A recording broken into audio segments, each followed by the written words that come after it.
Good afternoon, everyone, and welcome to the Green Arrow Fantasy Football podcast from Fantasy Football Hub.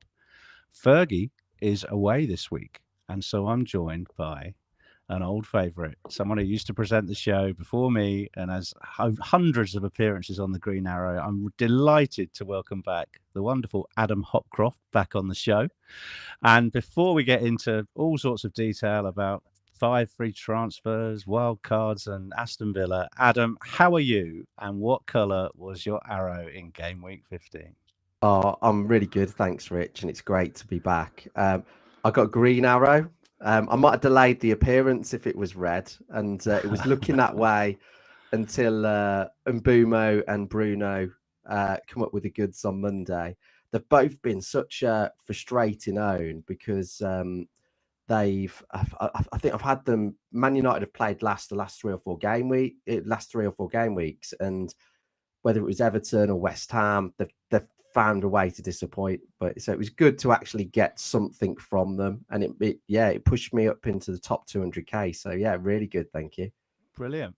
How's your season been going overall? Is that the highest you've been, or have you been? Yeah, it is. I think it's been okay. The one trend I've had probably the last 4 or 5 years, I haven't started any season well. And so I've always been playing catch up, and I think I've just had a positive trajectory since maybe game week 7 or 8 after Wildcard.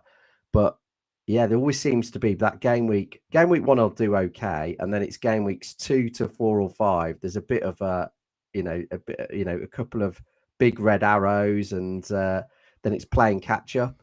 But apart from that, yeah, good, and I've enjoyed it, and I've enjoyed the introduction of DEFCON because I think it's made it a little bit more. I mean, if you look at the player pool, there's so many players. Like if you look at the top midfielders within 20 points, there must be like 20 players. There's so many options, I think, that have been added because of DEFCON. So yeah. I think that's a great feature that they've added.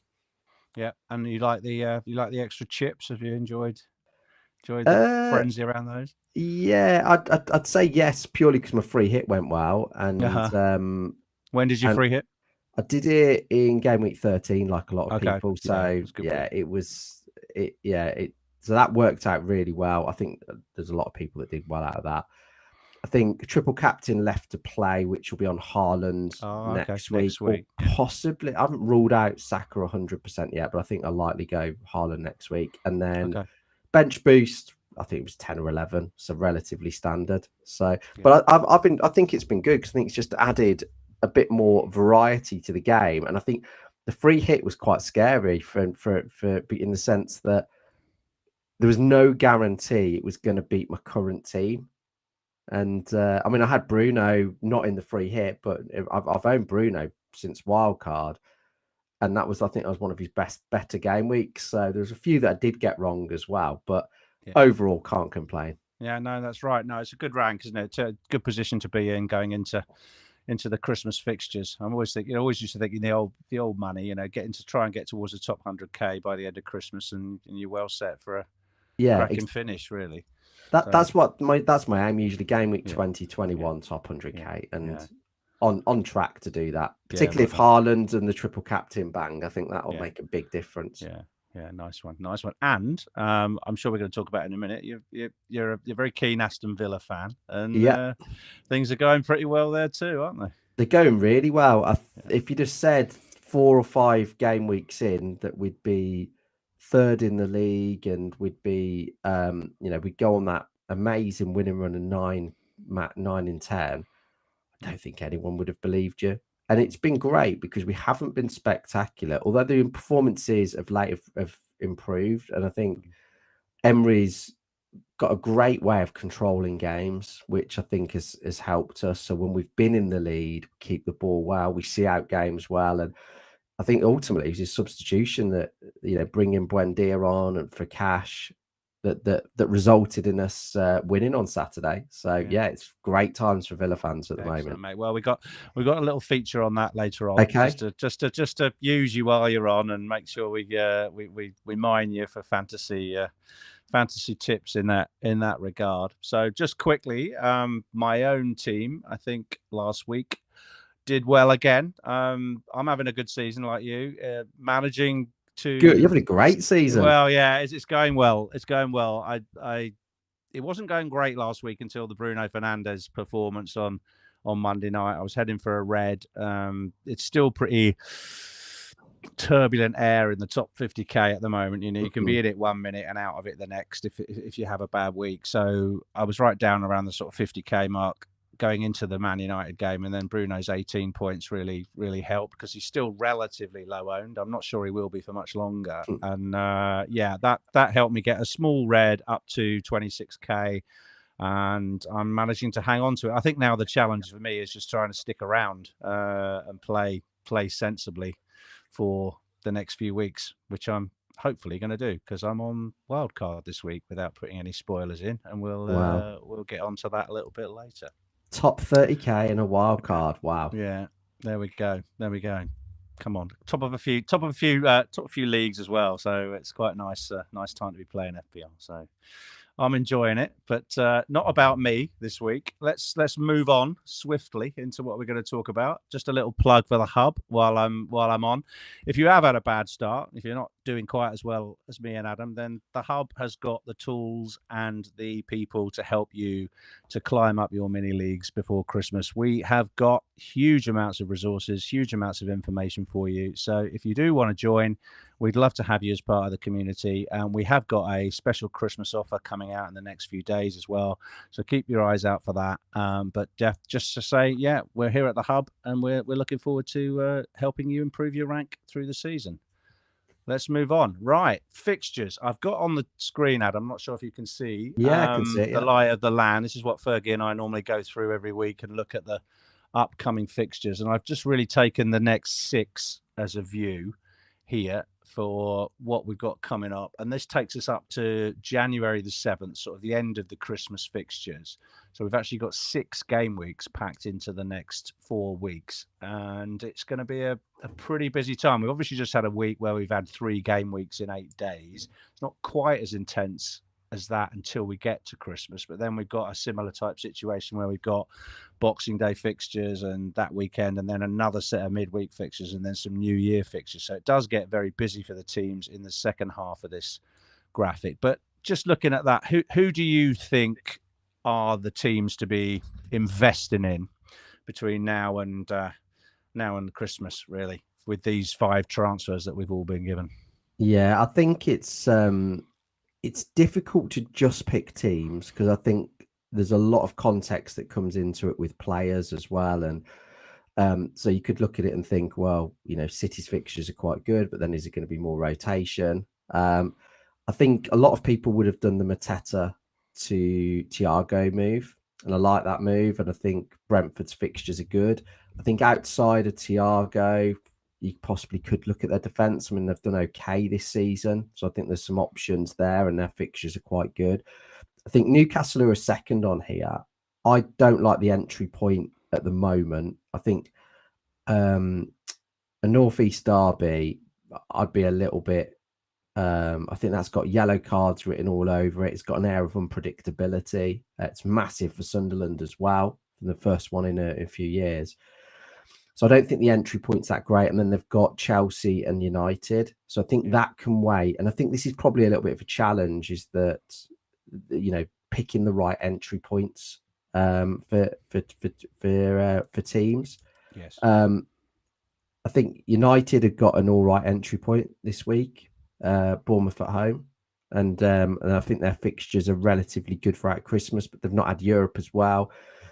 They've also not in the League Cup. I think that my worry with United is the impact of losing Mbumo, Ahmad, Marazi. I think they're pretty much losing that whole right hand side. Mm-hmm. And I think Mbumo's the biggest miss for me, because I think the running in behind, if you look at his goal, how he was against Wolves, they're going to lose that. And I think that makes it more difficult to break teams down. And so I think, that I don't really know if they've got the pace with other options at the moment. So I think there could be a big dent on the United attack, and it's perfect for Villa because we play them the first game that they won't have those players. So every cloud and all of that. Yeah. You go down Burnley. I don't think many are looking at unless they're looking at enablers. The one that I'm probably most interested in short term is Man City. So I think if you haven't got Foden, well, I think most will have Haaland. If you haven't got Foden, I think there's definitely look there. And I think the entry point's quite good against Palace because I think their attack has been dented by they've got no Sarr, they've got no Minars, and they're playing tonight. And they haven't coped well. Unlike, again, this Villa have coped quite well with playing in Europe. They're used to that Thursday, Sunday. Palace aren't.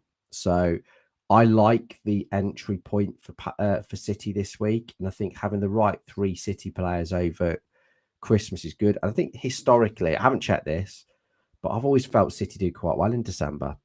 So yeah, they start to put those runs together where they just win every week, don't they? And put a real challenge in. I mean, the thing is, you don't normally get the luxury, do you, of knowing that 3 City players you can name are fairly nailed on to start every week, and I think with O'Reilly and with Foden perhaps, and maybe even Cherky now, you've now got some really exciting picks there that you can count on to start most games, and I think it's you'll see a lot of teams now with not just 3 Arsenal but 3 City as well. yeah, exactly. And if they, I think you've got to look at the bigger picture. So if you look at it as a chunk of 6 games, even if they come on for a 1-pointer in one of those matches, a lot of players will be doing that anyway. If they don't come on at all, most people are going to have okay cover on their benches. But I think if you look at a chunk of 5 or 6 games, I wouldn't be too worried. I think there's enough opportunities for them to get points. And the likes of Foden and O'Reilly have been consistently getting 90 minutes. So again, I'm not too worried about those. Yeah. And what do you think of the Liverpool situation?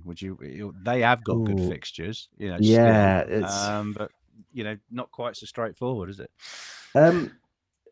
It isn't, but I think he's starting to get some momentum with the team. So there's a few players I quite like from Liverpool as options. I think defensively, I think they're shoring up. I think there's been a few. I think the Leeds game was a bit of an error with the in the sense I think it was Konate who gave away the penalty.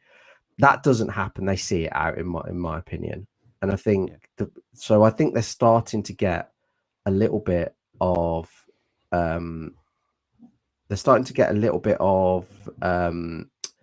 consistency. Defensively, they look a lot stronger. So I think they've got some good. I think they've got some good options. I think I like Soboslai. I think particularly, I expect him to be on penalties. I think we've got who else? I think Konate and Van Dijk are good options. I think Konate is. I'm not saying I've rated his season so far, but if you look at it, I think he's only 4 points behind Van Dijk and 500,000 less. Probably equal goal threat. Not quite as great and good on DEFCONs, but I think he's a really, really good option to look at because I could see them getting. If you look at the fixtures they've got, I won't be surprised if they got clean sheets. I think possibly Brighton away at Spurs. I could see that being a clean sheet, and then Wolves and Leeds as well. Yeah. Cool. Anybody else on there? Lower down, perhaps that piques your interest. Let's have a look. Everton, but not for 2 weeks. And this, I think, this is the key theme. I think people have struggled this week because other than Brentford and Arsenal, there aren't brilliant entry points, are there? No. So no, that's right. It's not the perfect week to wildcard. Yeah, so I think Everton. Yeah, exactly. But I think Everton are a good option. But then, how would they be impacted when they lose a couple for AFCON? And I think I mean they've coped without Gay okay, but I think Garner okay, but I think the losing Ndai could be big for Everton. He's such a good ball carrier, and I think it will make them a little bit easier to stop because at the moment they've got Grealish on one side and Dye on the other, and they've got 2 great wingers. Whereas I think you're halving that threat is going to be yeah, it's going to take something away from the attack, definitely. Yeah, no, good point. Good point. Yeah, I like Everton, but just not quite straight away. But cool. All right. So what have we got next, Scott? Excuse the pun, Adam, but on Yeah. screen you'll see that, and I don't mind saying just before we get into how they're doing now, I was like many people, really bullish on Villa at the beginning of the season. Had both Rodgers and Watkins in my game week 1 team, heavily invested, and it's fair to say they more than disappointed in the first 5 weeks, didn't they? And they really just didn't look like they were going to score at all. But excuse the pun, is it time to hop on Villa after they've won 9 out of the next 10 in the Premier League? What would you put that down to, that turnaround, that confidence? Because that's the best form of any team in the Premier League. So Yeah, I think I saw an interview with Matty Cash, and I think he was saying about when they were going through the difficult spell that Emery actually backed off them and actually took a bit of the pressure off. And I think that helped. And I think we've had a settled squad, so I always felt it would come good. Not quite this good. And I think now he's resorted back to type and being like all the video sessions and looking at the detail and being a bit tougher on the players. But I think we've got a good squad of players and experienced players. One of the, I don't know if it's a positive or negative, probably a positive for this season, but not necessarily the future. But we've got one of the oldest squads in the league. So our average age is about 28. And therefore, we've got a lot of experience. If you look at it, you go through the team: Martinez, Pau Torres and Konza, you got Matty Cash, Tielemans, Watkins. There's so much experience in that team, and they've grown together over the last few years. So I always felt it would come good. I don't think we were ever creatively. We struggled, and that's only something that's improved in the last couple of games. But I've always felt Emery is really good at managing games, and I think when we score first, he's quite good at managing that. And I think we've been quite lucky with some of the goals that we scored. So we've scored some absolute brilliant goals from outside the box. But I think Emery's just great at managing games. So you never feel when you're winning. Previously, as any Villa fan would tell you, when you're winning a game, you always expect the opposition to score. Not necessarily now. So I think we're quite a solid and tough team to play. I think one thing that doesn't get enough credit, and how Emery's built it up, is the offside trap, because we are so good at it. It annoys me at times because people will say, "Well, Arsenal, weekend like Arsenal have played through Villa there." But Saka was well offside at the one that the first goal that was disallowed. And there's a few like that where they'll be like, "Oh, they've played through Villa's high line," and it's actually a deliberate tactic. And if you watch Villa's defense, they are incredible at playing people offside. So sometimes it looks like we're conceding more chances than we actually are. I think we've just got good experience across the pitch. So there hasn't been any singular attacker that has dominated from an FPL perspective or from a goals perspective, but we've just got loads of really good options. How does that translate, do you think, into Villa players as fantasy assets? Yeah, I think it's really difficult to. If I look at the attack first, I think the attack are really difficult to pick at the moment because Watkins is too expensive versus other options. And we know he's got an injury, or he's kept managing an injury. So I think between him and Marlon, they were both at minutes risk. So you sort of rule both of them out. I think Rodgers on the eye and how he's playing is fantastic. But I think the biggest challenge with him in FPL is he's unpredictable. So if I looked at where his goals come, a lot will come away from home. I think he's only scored in the last 2 seasons, he's only scored 4 goals at Villa Park. Right. And so when you see an easy home game, you're like, oh, captain or put Rodgers in. I don't think with him, and because he's not really an output merchant, he's averaging just over a shot a game and just over a key pass a game. So I think he's a great player, but FPL, I think he would, if you put him in and leave him, he will do okay. But he's not going to get def cons. He's not on set pieces. Well, maybe the odd direct free kick, who knows? But yeah, so I just think for me, I'd find him frustrating and keep missing his points. Probably the one to watch is if Tielemans is on penalties, and we still don't know because Marlon, I think, took the last one, but I don't think Tielemans was on the pitch. I'm pretty sure he wasn't. And Marlon's not going to be on the pitch a lot of the time, so there will be times. So knowing Villa's penalty taker, I think it'll be Tielemans. I'll be shocked if it isn't. That's what I'd expect to take them. So I think he's probably one option. But outside of that, from the attack, there isn't anybody. I think defensively is more interesting. So with Konza and Pau Torres, Luca Dean's going to get rotated. I think with Konza and Pau Torres, they're just, none of them are going to get DEFCONs. So that's what, because of this high line and because they just don't do you know what? That's a really good point. So that is, I've not actually thought about the height, but I think it's a really, really good point, because what part of Villa's plan is they do that because they want to win possession back. So they obviously get a free kick for the offside. So everything that Emery does, it's about retaining possession, control, dominating central areas. So I think there's an element of that, is that we go so aggressive with the offside, we get so many more offsides than other teams, that maybe that a lot of the attacks are foiled that way.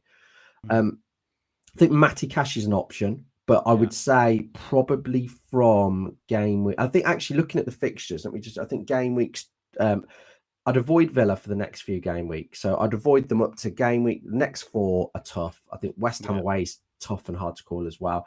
And then we've got Arsenal, Man United and Chelsea. Avoid them for that, I would. I think the time to buy Villa is game week 20. And then we got a great run, really, really good run of fixtures. The 2 that I would buy, based on what I know now, I like Cash. I think he's playing so well. He's upped his game this season. I think Martinez is arguably one of the best keepers in the game. So he is points per match so far this season, because he missed a couple. The only keeper to get more than him, there's only one, and I'll tell you who it is.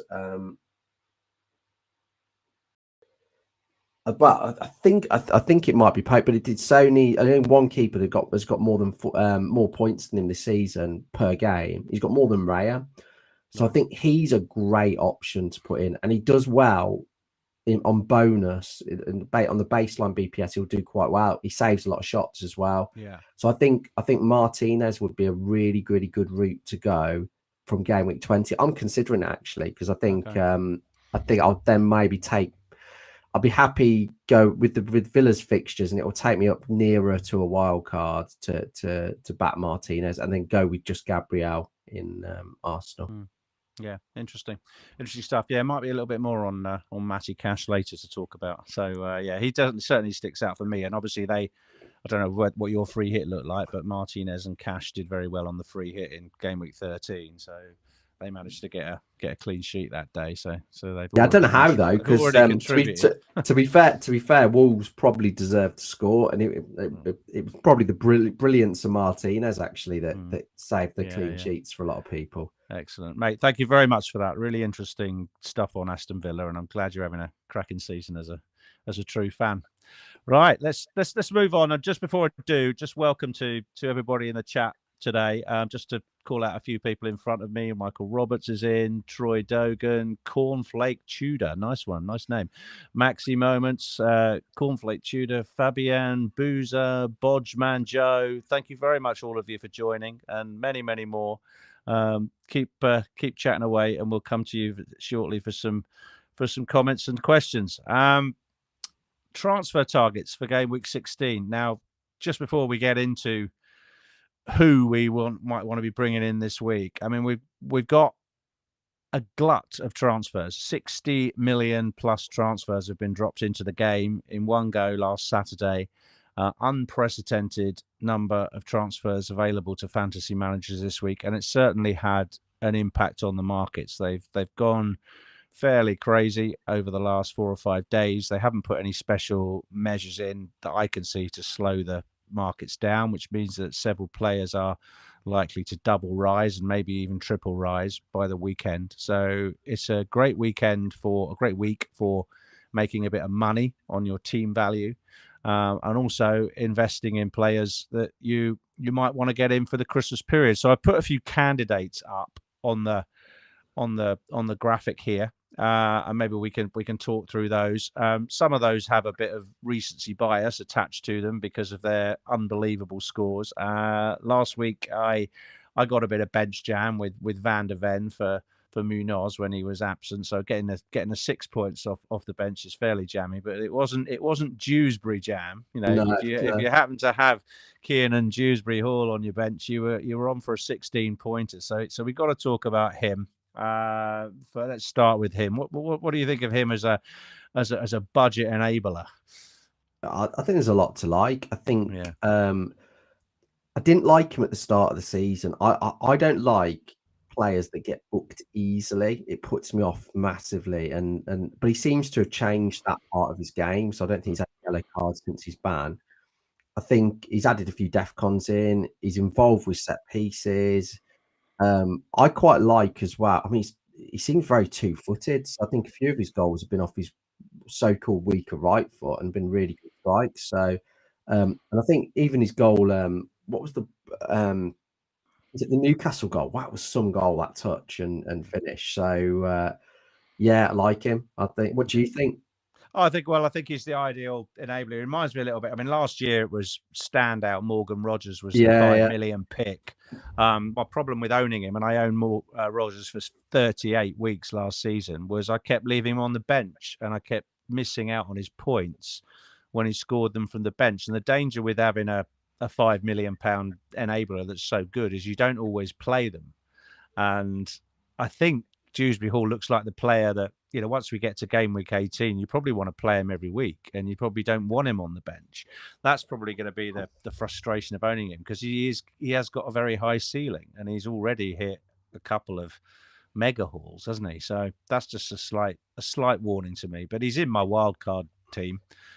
He has to be, really, just because of what he enables. So yeah, but as you said, you mentioned, made a very good point earlier when we were looking at the fixtures about entry points, and I think Everton don't have an easy couple of games, do they? No. They've got the next two are really tough. So it may be one that if you are not on a wild card, you hang on and keep one of those 5 free transfers back and use it in game week 18 to bring him in. Yeah, but I think the flip side to that, what we were saying earlier, is the crazy price changes. I mean, yeah, you could buy him at the start of the week at 5 million, 5.1. Yeah. You wait a couple of weeks, it could easily be 5.5 or something. Yeah, exactly. Yeah. So, which is then it's a little bit different.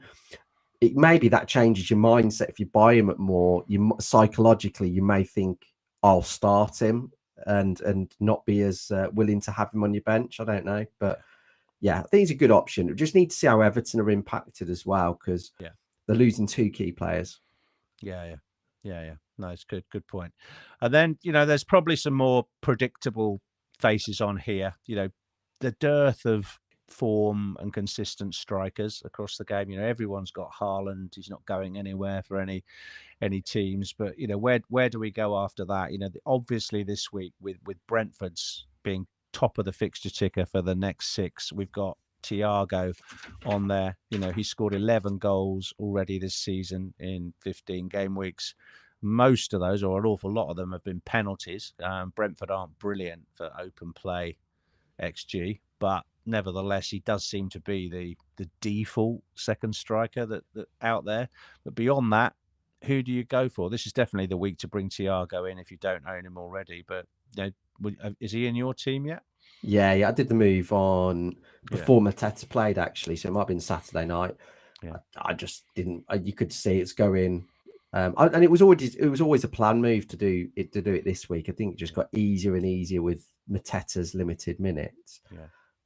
It's interesting what you say about strikers, because I think they're hard to own this season. I don't know about you. What are your thoughts? Yeah, well, I'm probably going to go. Well, I have been on the sort of dead spot strategy for quite a while. I went for Krupi Jr. because I saw him as a bit of a dead spot plus a few weeks ago where I might squeeze a start out of him, and I have started him a couple of times, but he scored 1 goal since he's been in my team. But yeah, Mark Goo seems to be the default spot in that, because it just simply isn't. It doesn't warrant having 3 spots, at the moment. I think you might rotate around that Thiago spot a little bit over Christmas, but apart from that, it's almost like a neutral area, isn't it? The striker, Yeah, side. and just I was looking at it earlier. This season, these are players that have played decent number of minutes, that have scored, that are averaging over 4.5 points per game. So you've got defenders, there are 19. Midfielders, there are 19. Guess how many strikers are averaging over 4.5 points per game? Just these 2 guys, I suppose. Haaland and Thiago. There's 3. The other one's Voltemade, who just makes it in. But that for me, I think with DEFCON, with the change in bonus impacting penalties, it's hard for strikers to compete, because it's quite. If you think about it, there aren't many strikers that are getting 1 in 2. There aren't many strikers that get loads and loads of assists. So if a defender's getting DEFCON every week, they're getting half a goal every week, aren't they? Really? Yeah. So and therefore, even playing 4-4-5-1 or 5-4-1 isn't out of the question, is it? Completely not. No, I agree. Yeah. I think Thiago's runs come at a nice time where it makes it obvious to go for him, and he tends to do okay, particularly at home. Yeah. But I could see a longer term. I could definitely see myself going 5-4-1 or 4-4-5-1. Yeah. Cool. All right. Well, Thiago looks nailed in then. Worth a transfer in if you haven't already got him. Certainly, a lot of people coming off Mateta this week. He looks very tired, being subbed off at 60, and as I say, he's lost a couple of his main attacking providers there. So Thiago looks a default in. Now, the other one I've stuck on here is probably a little bit of a surprise. Is Szoboszlai. Yeah. Back on the radar. Took a penalty in the Champions League against Milan. Good win for Liverpool that was on Tuesday evening. Not expected, I don't think. And seems to have about as nailed as he could be, I think, with Salah going to AFCON, or Salah being on the naughty step, and Gakpo now being injured. The competition across Liverpool's front 3 isn't really there. So I like Szoboszlai, really nicely priced at 6.5.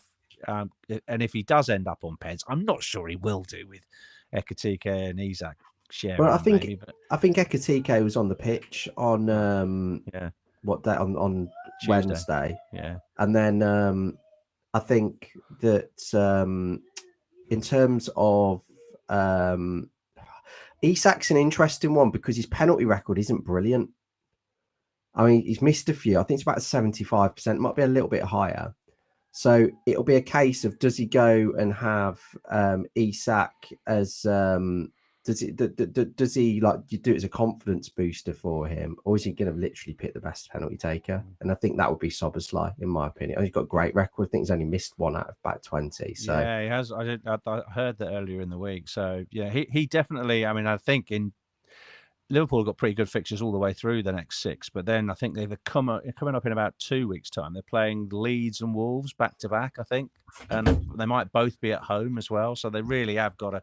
If they do get their act together, they could really do some damage on those 2 games. So yeah, great. He's just got to get through. He's just got to get through this yellow card situation, because the worst thing you could do is have him, and then he gets booked for Spurs. Would be the worst one, I think. Yeah. It'd be nice if he got booked this weekend, then sat out. Yeah, exactly. Game, and then he was back fresh for the Wolves and Leeds. Is he in your wildcard thoughts? He's not at the moment. I mean, the competition in the midfield is very, very strong. Yeah. And I just can't quite find a place for him. I can't find a place for Bruno Guimaraes. He was on he was on this graphic last week. We had 2 Newcastle players in last week for the free hit week, and I can't quite find a place. I haven't completely written him off. Obviously, I've still got 2 more days of tinkering, but the only way I think he'd come in for me is if maybe Rice is confirmed to be out or something like that. So yeah. So yeah, but I like him for the price. I think he's fantastic, and it may be that people need an enabler like Dewsbury Hall or perhaps even Szoboszlai in order to afford Mr. Fernandez there in the background, who I think was only about 30% owned, but going into the game the other night, and I think that's going to rocket now. So you've got Bruno, haven't you already? I've had him Yeah, since yeah, Wildcard and very, very close to starting the season with him, but went yeah, Verts yeah. instead. But yeah, I love Bruno.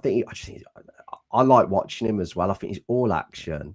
Runs I the think game, doesn't he? he Sometimes. does, and there's this myth that he's playing as a defensive midfielder. He's probably more of a number 8 that I would say. In that, I think people assume that he's playing as a DM, but the reality is he's got 3 centre backs and Casemiro behind him, so he's got the ability to. And I think because he can join the attack when he wants, he's hard to pick up.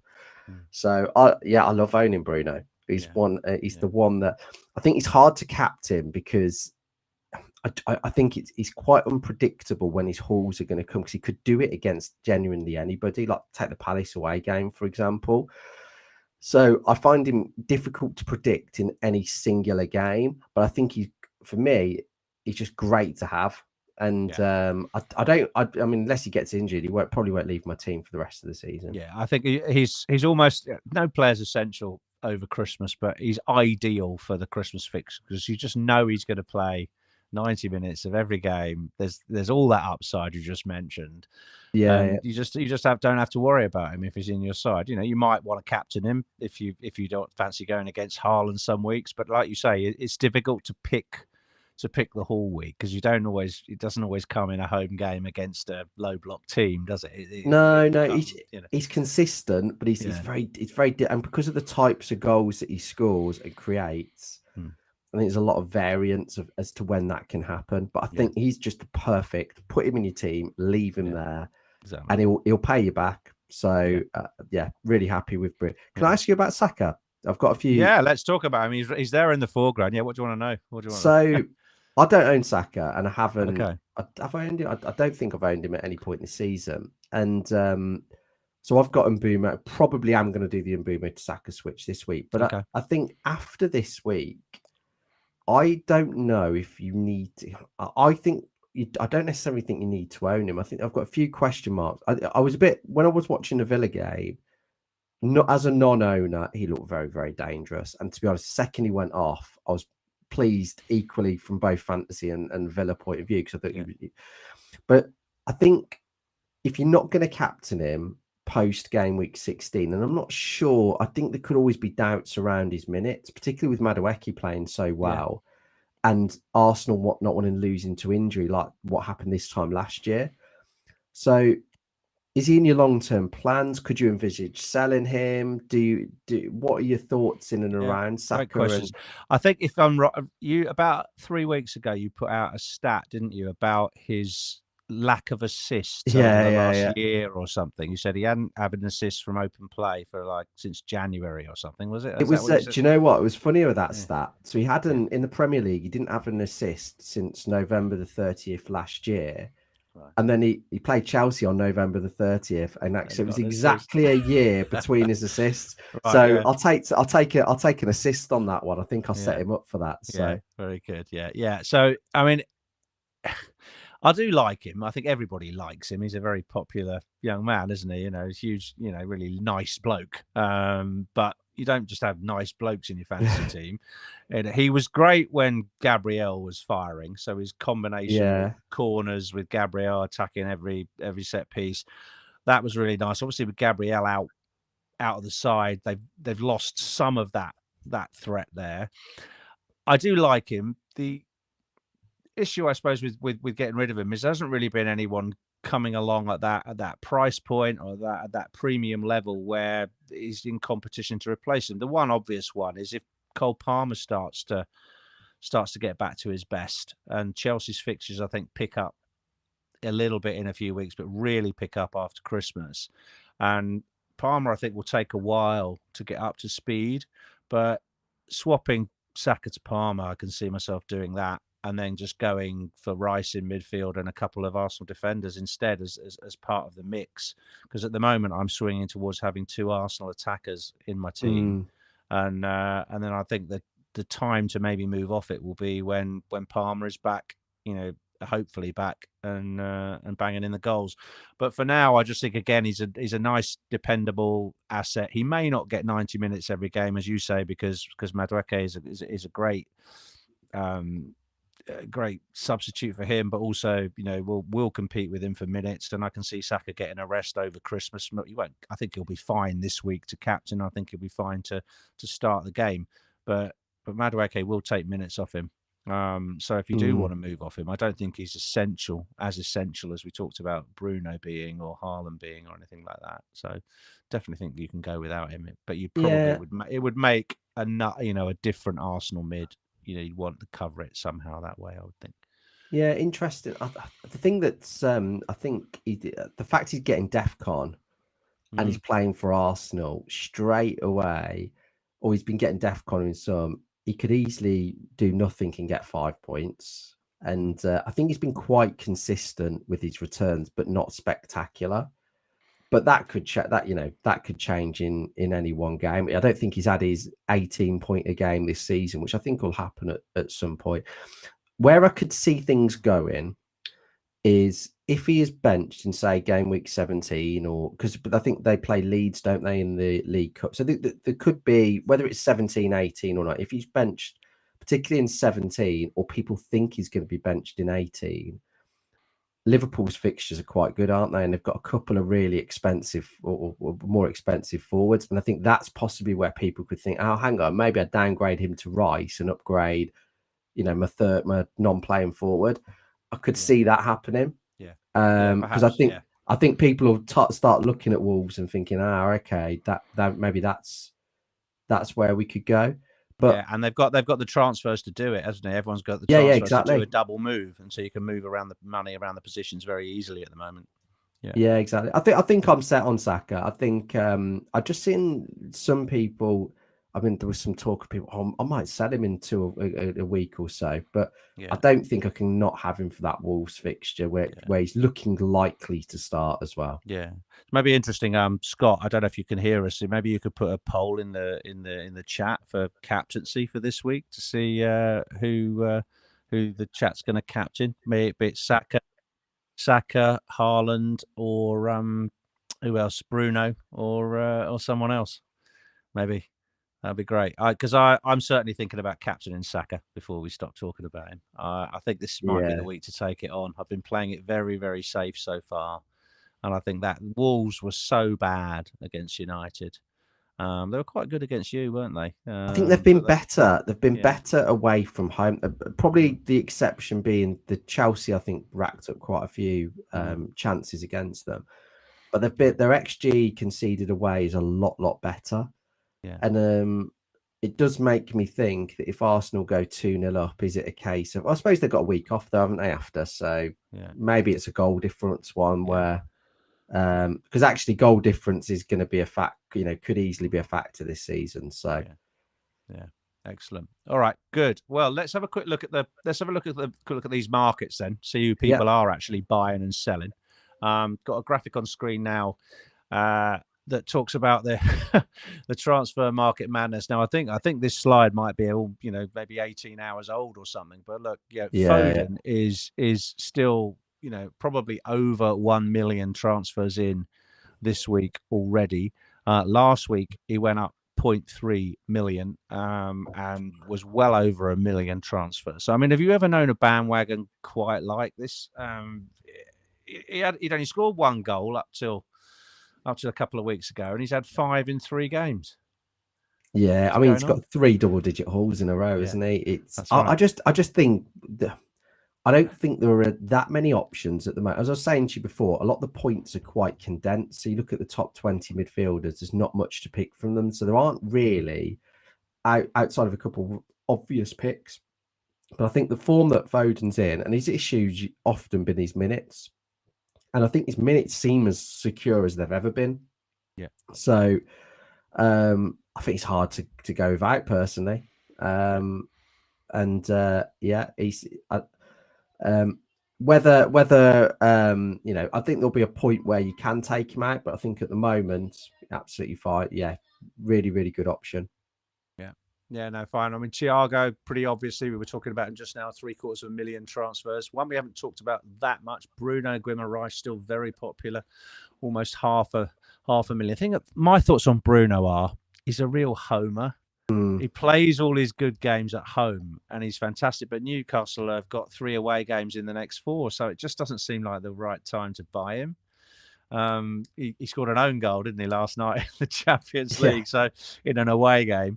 So it just seems to me like he's brilliant at St James's Park, but not so good when he travels. So I agree with you. I think that's a good summary. I think he's a great option in maybe 3 or 4 game weeks time. I think at the moment their fixtures are quite tough.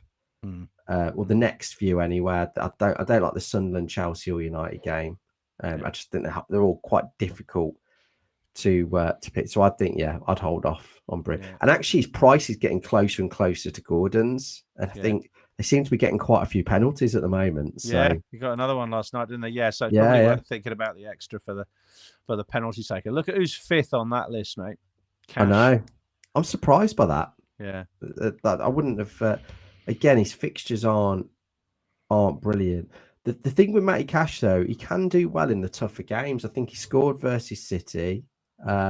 He could be one just to put in. I think he'll, Villa he's definitely in my thoughts. I mean, when you get a wild card, you just jump on everybody who's going up in price. And initially, I did that with him and thought, I'll just see if he rises 0.2 if it goes nuts. But I'm actually thinking of keeping him now because actually looking around with the injuries to Munoz, I've got a spot. I know the fixtures aren't that great, but certainly he looks like the one who could do something against West Ham, and I'm certainly not worried about him playing. He's at United next week. You can play him in those 2. I think they get really good from 20, and then just hide him in for the Chelsea and Arsenal games. Exactly.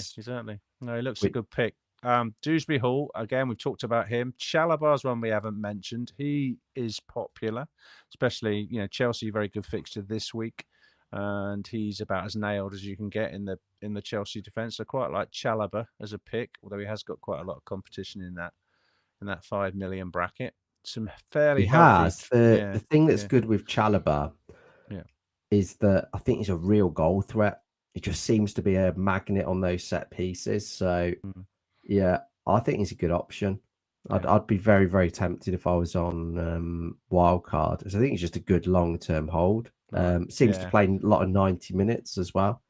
Yeah, I'll have a look. At it. I mean, at the moment, I'm sitting on Sanchez, but I'm not sure I'd double up. I'd never double up. No, I wouldn't double up. I wouldn't double up. It's either or, isn't it? So, exactly. But you could go, for instance, I think it might be a bit more expensive, but you could go Martinez and Chalobah. Chalobah instead, or even Kelleher and Chalobah, just save a bit of money. Something absolutely. Do something like that. But I will have a look at that. It's not a bad shout actually.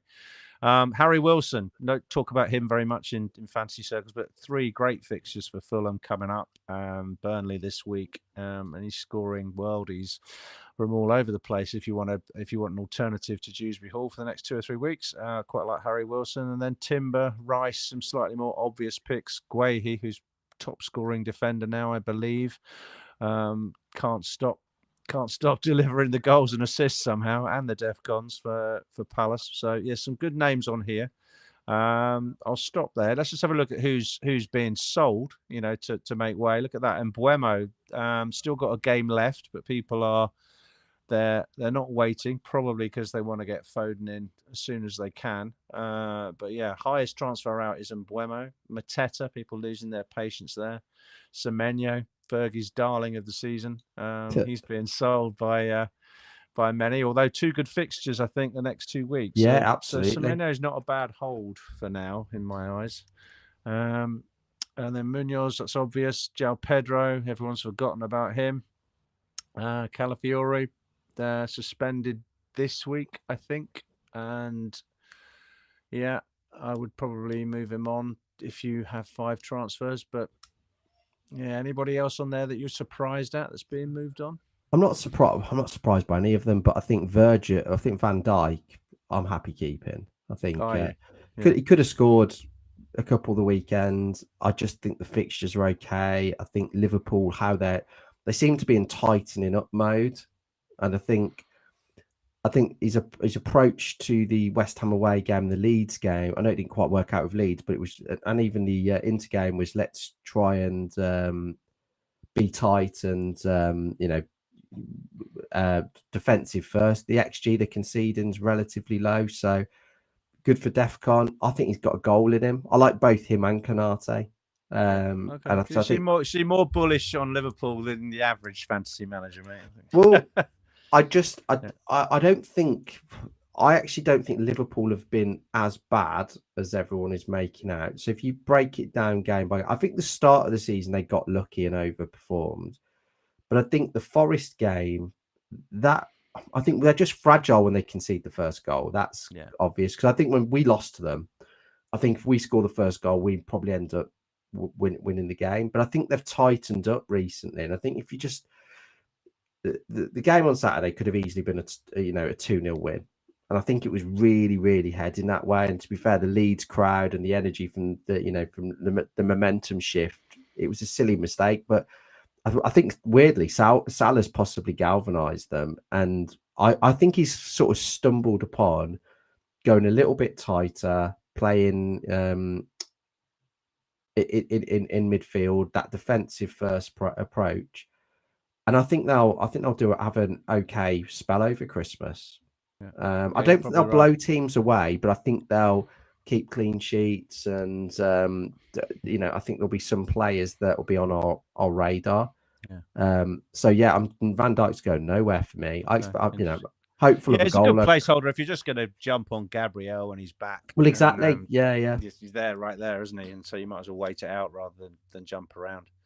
I think you hold him to game week 19 after the Leeds game, and then the fixtures toughen. That's what I'm planning to do.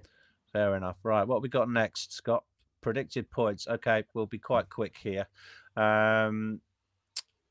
Okay, this is a 4-week period, so taking us up to game week 19. Haaland, not surprisingly, still sits at the top of that list with 32.3 predicted points. Then it's Bruno, pretty much backing up what we said about 90 minutes, etc., and good form for Man United. Saka comes in third, Foden fourth, and then someone who's done you a lot of wrong this season for most of the times you've owned him, I think it's Cunha, comes in fifth place. I think he's been an unlucky own, hasn't he, in fantasy, Cunha?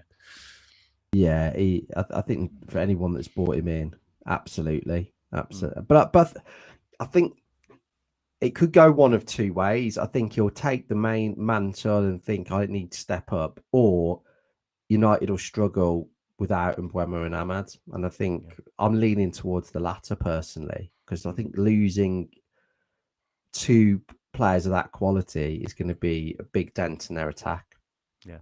Yeah, probably. Yeah, but it is. He's got a nice fixture at home to Bournemouth this week. He has. So if you're on him, he's not an immediate sell.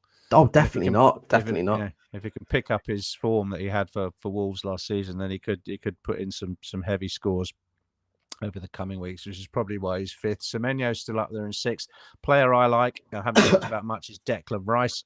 He was, up until Bruno got that massive haul, the highest scoring midfielder in the game. And I really like Rice. I think the narrative's always been two or three defenders from Arsenal all season, but I quite like going double attack for this Wolves game and having Rice in there. 21 defcons in the last match. Just fantastic, great player. Not going to be as explosive in terms of the scores as some of the other players we've talked about, but I do think he's a really good option, and one that if you put him in and you're patient with him, I think you'll get a lot of returns from. Yeah, I think he is. He's been good for you this season as well, hasn't he? Last few weeks. Yeah, last couple of weeks he's got some stuff.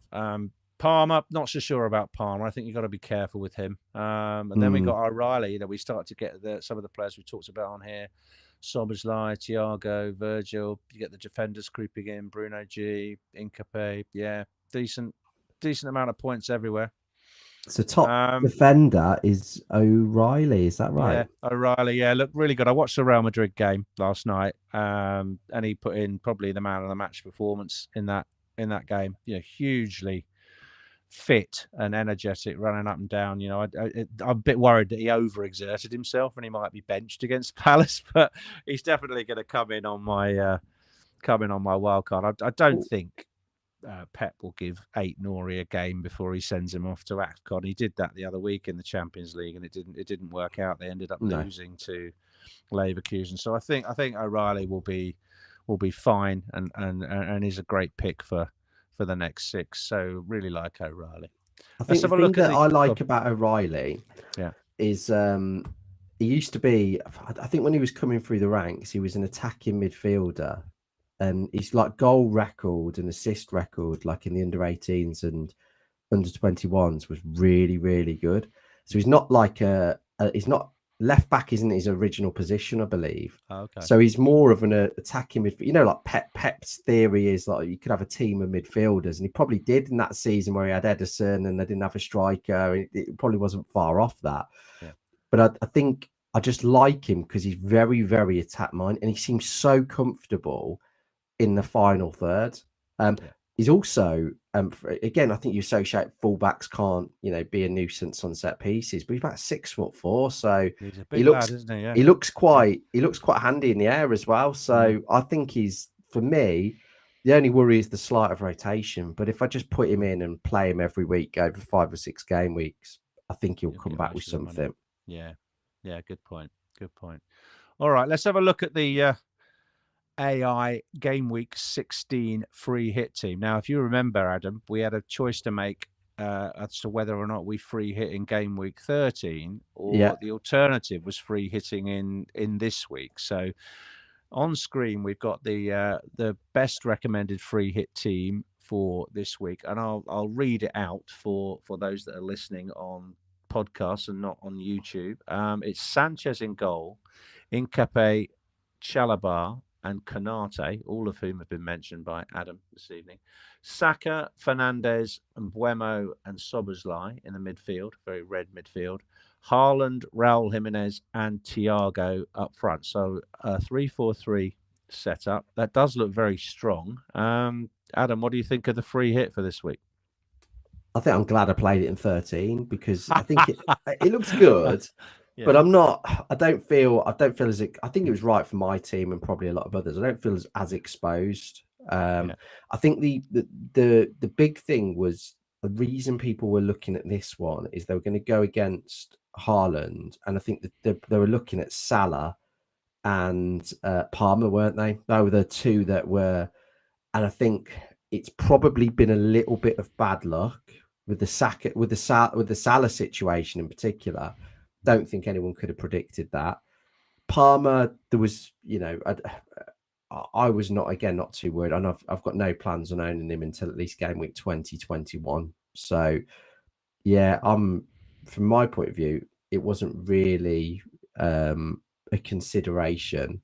And I think the other factor that I had at the time was the 5 free transfers. Is that if my team looked that bad, I could sort it. Yeah, you could try and match it a little bit, couldn't you? Yeah, exactly. They could take a few risks and all of that. Mm-hmm. So I'm not too worried about the free hit personally. Good point, re Salah and Palmer. Two of last season's real heavy hitters, and they're just not really even under consideration for a free transfer, are they, at the moment? So it's it's a very good point. And there's not as much, the one thing that's been popular in recent weeks has been like this stacking concept, isn't it? Just going for 3 or 4 teams and just stacking 3 players from each of those teams. There's not so much of that going on. Yes, there's a couple from Chelsea, couple from Liverpool, and couple from Arsenal. But we're not seeing any triple ups here. Like we were with the Villa Brentford kind of one that we saw the other week. So yeah, it looks good. It looks decent. I still think it's a decent week to play it, given the amount of weeks we have left. I think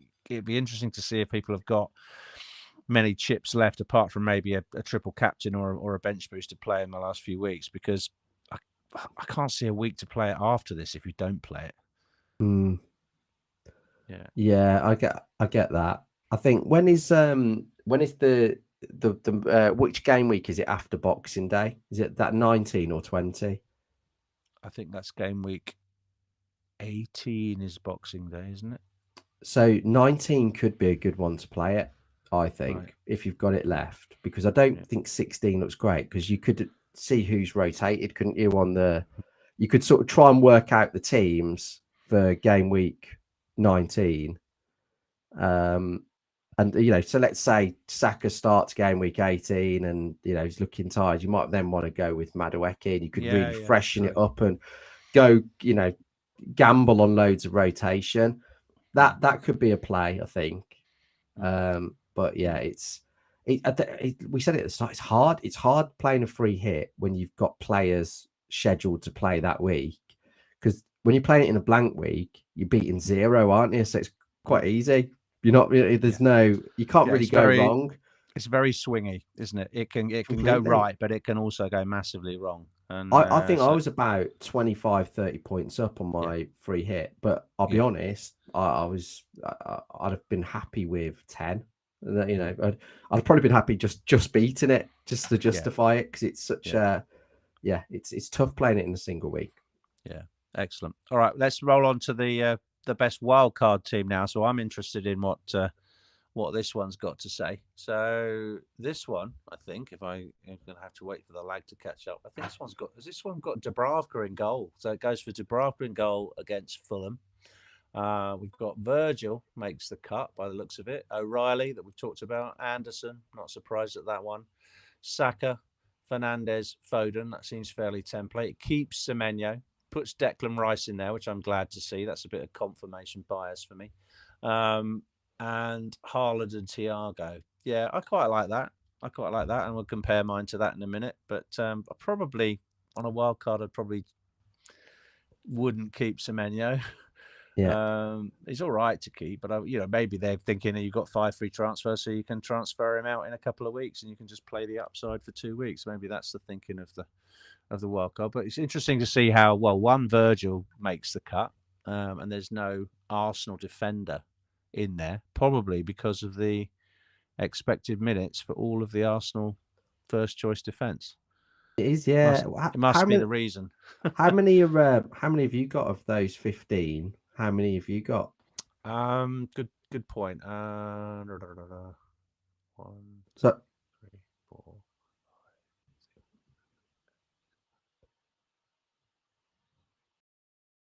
10. okay, so that's good. Yeah, decent. Some of the bench guys. Yeah, but I mean, I've got Dubravka, but yeah, I've got Goo. I don't really count those two. They're just sort of like bench. So I'm guessing yeah. it's it'll be that. Like you said, you haven't got Semenyo, so I'd say the attack's the same, but not Semenyo, and then it's going to be your defense and goalkeeper. Defense is different. Yeah, defense is a little bit different than goalkeeper. Yeah, but on the whole, I'm pleased it likes Rice for the long term, and that's one of the positions I wasn't completely sure about. But that sort of fourth mid, you'll see on any wildcard, you'll see Fernandes, Saka, and Foden at the moment, and then it's really just the other 2 picks that you can go different with. But because I've got low team value, I've put an enabler in there, so I haven't got the value to get that really. It's a really heavy hitting midfield there. They're all over 7 million, aren't they? All of them. So no cheapie in there. But yeah, decent AI wildcard team. Adam is a punt. Oh, cheers. The floor is yours. This is normally Fergie's spot where he picks a player for just this week. Oh, he's in the chat. Okay, well let's see what you think, Adam. Talk about who you picked. Okay, I've gone very, very different, and everything I've said about forwards, I'm going to go for a forward. So I think Liverpool beat Brighton, and I think Ekitike is getting more and more minutes. So that is who I'm going to go for. I think he's looked sharper than Isak, and with Gakpo out and with no Salah, I think there's there's a star in the making. He's looked good. He's looked sharp. I think he'll do well this week, and I think he will then give people a few problems as how do I get him in, and that's why I can see potentially whether it's Saka or another midfielder being sold off. So that's who I'm going for. Yeah. Okay. All What are right. your Yeah. thoughts? Well, certainly he's a differential. I haven't seen him on any wildcard drafts. I haven't seen him on any free hits. Could be a useful pick on free hit this week if you really want to go different. Yeah, I I think think he I'd could go do for him well. on free Yeah, hit, to be yeah, honest, yeah, because I think Liverpool will beat Brighton comfortably. yeah. Nice one, mate. All right, let's see how good you are. Right, Richard gets the machine. I've been doing a little bit better in recent weeks and winning some of these. This is slightly different to just punting on a player of choice. This is where I have to go through the hub expected points and pick out somebody who I think is going to exceed those expected points.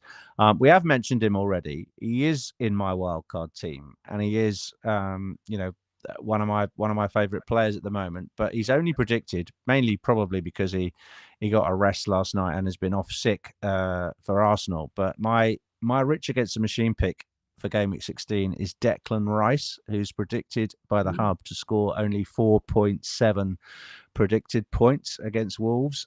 I think he'll smash through that. He only really with a clean sheet and a couple of defcons, so he doesn't even really need an attacking return. So I'm gaming the system a little bit here. I admit that, but I'm gonna go for Declan Rice and see if I can make it three wins in a row against the AI. Yeah, I love that pick. Yeah. Thank you. Yeah, Fergie will probably he'll get back and adjust those sliders. I think for Declan Rice and make sure he's predicted a few more points. But yeah, I've seen an opportunity there. So hopefully that'll make it closer to. I think it's 7-5 now to the AI. I'm catching it up. So let's see if I can draw level over Christmas. All right. We've been going nearly an hour. We're going over an hour actually. So we better get on with things. So the captain conversation. Let's just go back to the poll. We've had 163 votes in this captaincy poll. On the chat we have Haaland. Can you see this, Adam, or not? I can't, but I'll let you go. Okay. All right. Yeah. So Haaland. What percentage of the people in the chat have gone for Haaland in the captaincy? Would you guess? I think it will be 30%. Bang on, 30%. Oh, really? Exactly 30%. 58% Saka. Yeah. 5% Bruno. 7% other. Yeah, it seems about. So that's good, isn't it? Good to do that live and see what people think, because I'm certainly thinking of going with Saka this week. I've been playing it really safe and getting the call right most of the time in terms of Haaland. There was that swingy week where people went against Haaland and he got a 14-pointer. I think it was it away? Where was he away to? He was in an away game, but he banged. And Fulham. Think it was Fulham, wasn't it? Yeah, that's right. And it was a week when Bruno didn't bang against West Ham or whatever it was, or Everton, one of the two, or both. And so you can take it on and you can get burned. But this time, I think I am going to take it on. What about you? Are you going to play safe or? I think playing safe for the engage route is going with Saka anyway, to be honest. I think, of course, Haaland will probably be the most popular captain, but I think of engage managers, I'd be surprised if Saka isn't the top captain. So I think probably with the people I'm competing with long term, going against Saka's quite risky. I mean, I don't even own him at the moment. I think you've said all the key points, but if there's going to be a 5-0 drubbing, it's more likely to be Arsenal versus Wolves than it is City versus City away at Palace. Haaland's playing against 3 centre-backs as well, which is always a bit more difficult. They'll play quite deep. I think he'll score. I think City will win, but I think it'll be more like maybe a 2-0 than a big win. Whereas Arsenal, it's a chance to boost their goal difference and bounce back and show some intention, I think. And they've got a week off after, I believe. So yeah. Question from FPL Freddy: would you triple captain Saka this week? Asking for a friend. It's a really good question, because my plan was to do Haaland next week, but you could argue that the fixture is better for Saka this week. Gets an extra point for a goal, likely to get a point for a clean sheet, potentially could DEFCON, particularly if Wolves give the ball away a lot. There could be chance for loads and loads of recoveries. So not a bad shout, is it? Not a bad shout. It's not. I think in the back of my mind, you've got Madueke. Does he start? Is he going to take some minutes off Saka? That's probably the day. It's a night game as well, and I always think night games, the atmosphere might be, Saturday night should be a good atmosphere. Yeah, Saka. I think Saka's looking quite good, and I think he just hasn't exploded yet. So there will be a game when he does it. Yeah, I think if your gut feeling is to do it, go for it. Because the other thing as well is that the last couple of home games, Haaland hasn't had as many chances. His XG's gone a little bit down, hasn't it? So I think I don't think there's much in it, to be honest. Maybe I'm leaning towards Haaland because I think the EO will be a little bit higher that week. Yeah. But I mean, we've got the market odds on the screen here. So Arsenal are the highest in terms of expected goals, 2.87 now. Yeah. And then obviously the supremacy there against a 0.48 for Wolves. So brilliant for clean sheets, brilliant for expected goals. That's definitely the game you might want to go for it. Whereas if you look at the Palace and City game, it's much tighter. You exactly what you said. City are likely to win the game 1.91 versus 1.26. But again, it could be a 1-1 draw, could be 2-1 to one of the teams. There won't be much in it, I don't think. No, Palace, I think, will spoil a little bit because they're not going to have the same level of attack without Sarr or Munoz, and Mateta probably can't play 90. So they're going to have to find other ways. So I think Saka's an obvious one this week. Yeah, good one. All right. Anything else on those market odds stand out to you? I mean, United 1.94. They're worth highlighting. Decent amount of opportunity, I guess, at home to Bournemouth. Yeah, but then you look at United's last two home games and have been poor, haven't they? Yeah, I do think Bournemouth will play into their hands, though. I think Bournemouth will go there and be on the front foot, and it could suit United. But yeah, I think for me, Saka's the obvious one to go for. Yeah, fair. All right, let's get into our teams then. Your team's on screen, Adam. Maybe you could just talk people through your lineup and then talk about what changes you have or are going to make. Yeah, so at the moment, I've got Raya in goal. I've been very happy with. I bought him at 5.5. He's going to just sit there through Christmas. I don't have to worry about having an Arsenal cover at the back. Then got Van Dijk, Anderson at the moment. I've got Senesi in there. He probably won't be starting. And then my other defenders on the bench are Keane and Munoz. Midfield got Bruno, and Buemo, Anderson, Foden, and who's the other one I've got in there? Enzo, yeah. I'm happy to keep him this week. And then I've got Haaland and Mateta. So I've already done the Mateta to Thiago move.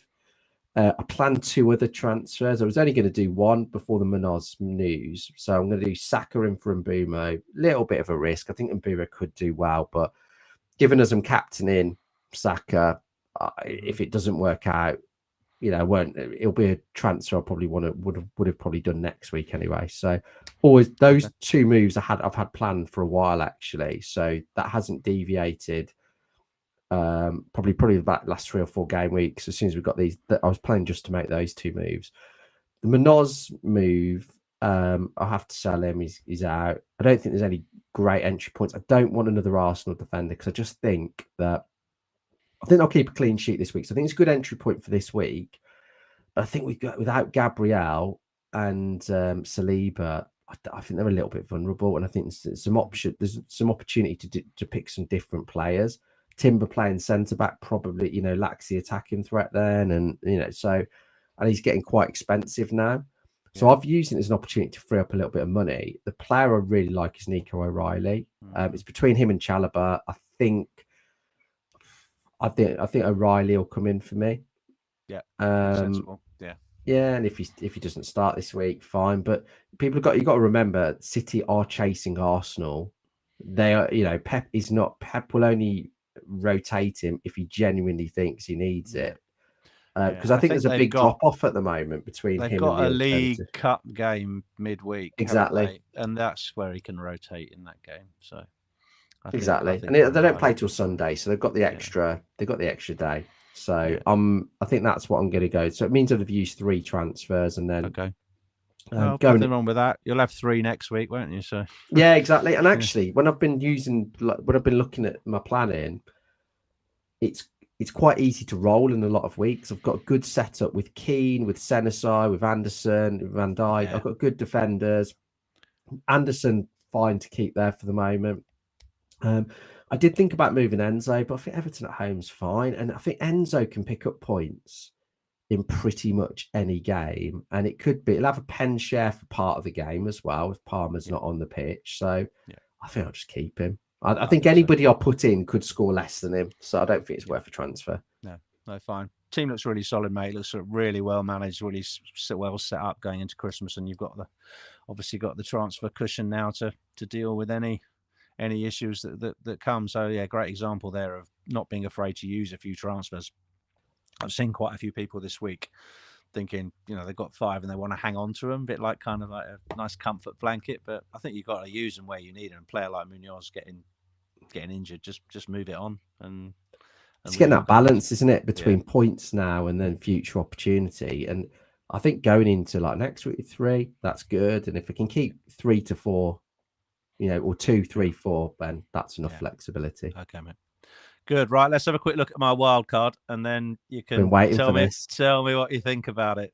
Just wait for it to come on screen, and I can remember what I've put in. So for now, I've hung on to Robert Sanchez in goal, who I've owned all season. I actually got a 0.1 back on him last night. He went back up from 4.8 to 4.9, so I was waiting for that anyway.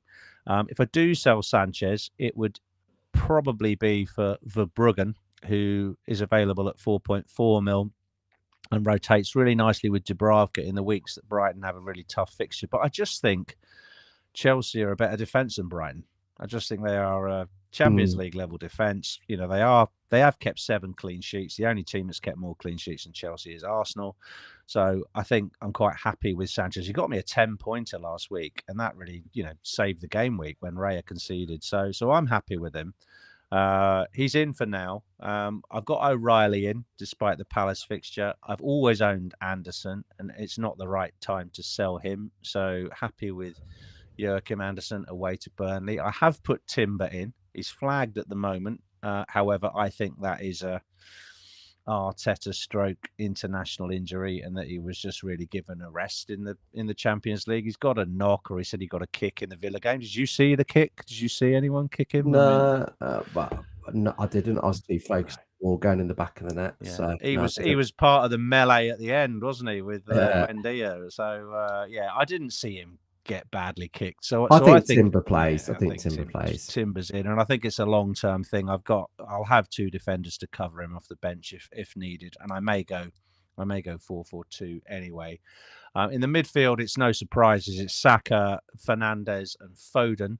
And then the 2 more flexible positions. At the moment, I've got Declan Rice in there. Again, he's flagged because he was officially ill last night and had been looking a little tired and in need of a rest. So I'm not surprised he was left out of the squad at all for the Champions League game. But I like for the long term playing Rice and Saka side by side, especially alongside when there's doubt and Arsenal are on their sort of reserve defence. I think one Arsenal defensive asset is enough. So I'm going to put Timber in there as the solid place. Obviously, I want Gabriel back, and we'll move for him when he comes back, and I'll reorganise at that time.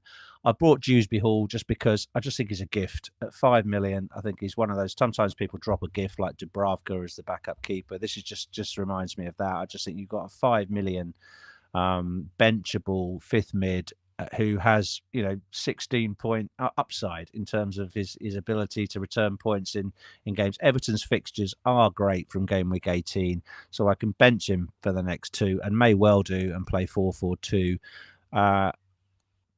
Template Haaland and Thiago up front. The only other attacker I thought about getting is Bowen. and might look at Bowen when West Ham's fixtures improve in game week 18 or 19 onwards, and look at Bowen. But I haven't seen enough improvement from West Ham yet to really go for Bowen. But I do think he is an option later on. But I'm just going to play safe with Thiago and Haaland. The area I'm not decided on is the 4th and 5th defenders. So I've got Cash in there at the moment, who I put in to make some cash at the beginning of the week. He went up 0.1. I'm not sure he'll go up again before the weekend. But now I'm actually thinking of keeping him because of the Munoz situation. I was going to keep Munoz. I've owned him since game week 4, and he's been great. He's been one of the reasons I'm 26k. He's just been getting me tons of points, and it's a reluctant sell. But at the moment, I've put in Richards as a sort of cheap Palace defensive cover and Cash. But I could quite easily also have Van den Berg in there from Brentford for the next 6, who's got, that's a fixtures play. But I actually think I might go for Cash and just bench him in the weeks when he's got tough fixtures. So what do you think? Yeah, no, I like it. I prefer Cash to Van den Berg. The have you got any money in the bank? I think there's about $1 million spare with this. Okay. Yeah. I'd be tempted to do Cash to Canate, I think. And then because so you do that until game week 19. Mm-hmm. So you get the fixtures you get would be Brighton, Spurs, Wolves and Leeds. Mm-hmm. And then you then move into Cash in game week 20 when Villa's fixtures get great. That's what I'd be tempted to do. Yeah. I'm high on Liverpool at the moment. I just think they'll get a couple of 2-0 wins and the table will right itself in terms of where teams should be. The other option I like, and this is probably more from 18, is Michael Keane. He's been brilliant for me. Yeah. The thing I love about Michael Keane is every time Everton get a corner, he just looks like scoring. He's a great one to own. And it doesn't look like Branthwaite's can be back anytime soon. Not any. I wouldn't be worrying about it. In December and January at least. Anyway, so they're the two that I'd be tempted. I like Cash after 20. I'm just not. I think Villa's. I think it's that game week 18 and 19 that are really tough. And I think then you might, because they're over getting into Christmas territory, you could auto sub in. And that said, if Cash does get a 15-pointer away at Arsenal or Chelsea, it's not impossible. Yeah, no, that's true. That's great advice, actually. I think play the fixtures. The other thing I'm just still can't quite get my head around. When you normally wildcard, wildcard and you think I'm going to save a transfer next week. I'm going to set this up. Team's going to be so perfect that it's not going to need a transfer in game week 17, but I have to make a transfer in game week 17 because I'm going to get 5 free transfers on Saturday morning. I'm going to get my 5 FT back. So your point about going Canate and then moving it to Cash, it's not so necessary to save transfers after this. In fact, I've got to spend them. I'm going to end up having a team that is so well set up for the coming fixtures. I'm going to find it hard for spots to move around. I mean, you can always change the keeper if you have to, but you're just sort of like, I just feel like, Canate might be worth the punt, like you say. And I do like Canate. The other thing you could do is you could pick a spot, whether it's your Rice position. I know you like Rice. It might not be that position. Or it could, I think the defenders are always good for punts anyway, because the way the game's gone this year, just use the clean sheet odds. So you could go, this week, I'm going to put Hincapié in, get his 6 points. The week after, because I've got to use a transfer, I'll go to whoever's playing Burnley and Wolves. Who's got Wolves next week? Someone good. United, is it? No, United got Villa. Trying to let's have a quick look. Brentford. There you go. So you could go Brentford. Then you could go, or you could pick whoever's just got keep Burnley. Moving it, And then 18 and 19. You think I'll have the Liverpool ones then, and then I'll go to Cash. That could be, you just pick one slot where you go. It's almost free hit territory every week because you've got the other 4 transfers to back you up if you completely mess up. I wouldn't pick a complete dud. But like, for example, you could go Harry Wilson this week or whoever you wanted, and then I'd be very, very tempted to do that because nobody will be able to do that unless they're in your position. Yeah, good thoughts. Good thoughts. Anybody in the chat? Yeah, Harry Wilson punt, then go to KDH. Yeah, so it's almost like take KDH out. Yeah, it's not bad, is it? In terms of just playing the fixtures, get Wilson. Some people, yeah, lots of people saying get Wilson at Burnley this week for KDH. That's fairly popular. I think so. I think so. Just use your advantage. I know there could be injuries, but I look at your team. There's a lot of really safe picks, which is great, and the way that I would play. But there aren't players that they're typically 90-minute players. So yeah, it's not a bad shout. As you might as well play the fixture upside and just use the transfers gradually over the next few weeks because I get you can almost five over the next 5 weeks. play Fergie as a punt every week. Yeah, you're rich against the machine. Pick one every week and go with it. You can get away with it. Yeah, it's just a little bit too safe. I always thought going into it that I wasn't going to get a huge amount of advantage because the team's going to look like everybody else's. It's just that I've got my 5 transfers, rattling around my pocket, not really knowing what to do with it. So might as well have a couple more punts. All right, brilliant advice. Thank you, chat, and thank you, Adam, for that.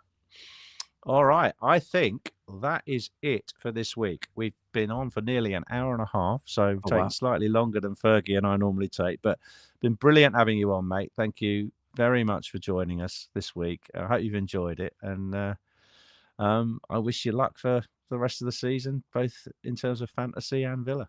Yeah, same. Likewise, hope your wildcard goes well as well. Yeah, brilliant. Okay, well, guys, thank you very much. Please give us a like, rate us 5 stars, and leave a comment if you can at the end of the show. We really appreciate your viewing us. Fergie and I will be back next week, next Thursday, I think it is, to preview Gameweek 17.